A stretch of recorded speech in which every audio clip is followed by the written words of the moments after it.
মহার্ঘ ভাতা ২০২৫ সুশীল সমাজ ও অযৌক্তিক মন্তব্যের পক্ষে সরকার কী অবস্থান নিচ্ছে? মহার্ঘ ভাতা না দেওয়া বিষয়ে রাজনৈতিক ও সুশীল সমাজের বক্তব্যই টিকে যাচ্ছে ১১ থেকে ২০তম গ্রেডের কর্মচারীদের মহার্ঘ ভাতা না দেওয়া গেলে বৈষম্যগুলো সংস্কার করার সিদ্ধান্তের মতো বড় সাহস কেউ দেখাতে পারছে না। অর্থনৈতিক স্থিতিশীলতা ফিরে এলে নতুন অর্থবছরের বাজেট বিষয়টি বিবেচনা করা হতে পারে, এমনটি জানা যাচ্ছে পত্রিকা সূত্রে। মহার্ঘ ভাতার আপডেট ২০২৫। মহার্ঘ ভাতা দিলেই কি কর্মচারী সন্তুষ্ট থাকবে? না, মহার্ঘ ভাতা দিলেও সেখানে আমাদের আন্দোলনের কারণে কোনো সফলতা আসবে বলে মনে হয় না। যদি আমরা এখানে পার্সেন্টেজ হিসাবে বিবেচনা না করে সহকারে একটা ভাতা আদায় করতে পারি, তাহলে ততটি সফলতা ধরা যেতে পারে। যদিও এই মহার্ঘ ভাতার আমাদের জন্য বিশেষ কোনো সুবিধা বয়ে আনবে বলে মনে হয় না। তাই বৈষম্যমুক্ত একটি পে স্কেলের আদায়ের জন্য আমাদের ঐক্যবদ্ধ হয়ে কাজ করতে হবে, মাঠে সজাগ ভূমিকা পালন করতে হবে।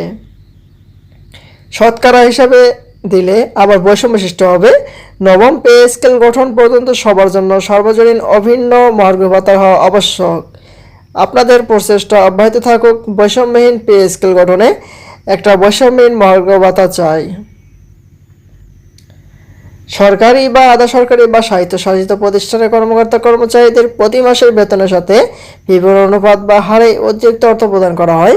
মূলত দ্রব্যমূল্যের সাথে সমন্বয় ও মূল্যস্ফীতির সাথে বাজার মূল্যের সমন্বয়, জীবনযাত্রার মানও ঠিক থাকতে এ ভাতা প্রদান করা হয়।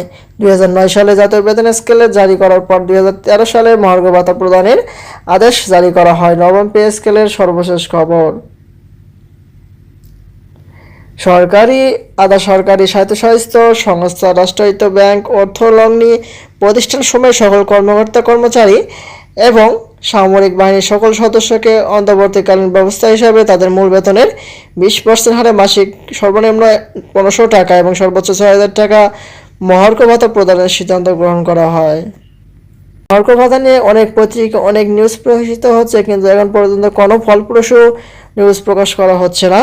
যখনই নিউজ প্রকাশ করা হবে সবার আগে আমাদের চ্যানেলটিতে আপডেট পেয়ে যাবেন। তাই দেরি না করে যদি আমাদের চ্যানেলটিতে নতুন হয়ে থাকেন, অবশ্যই চ্যানেলটি সাবস্ক্রাইব করে রাখবেন।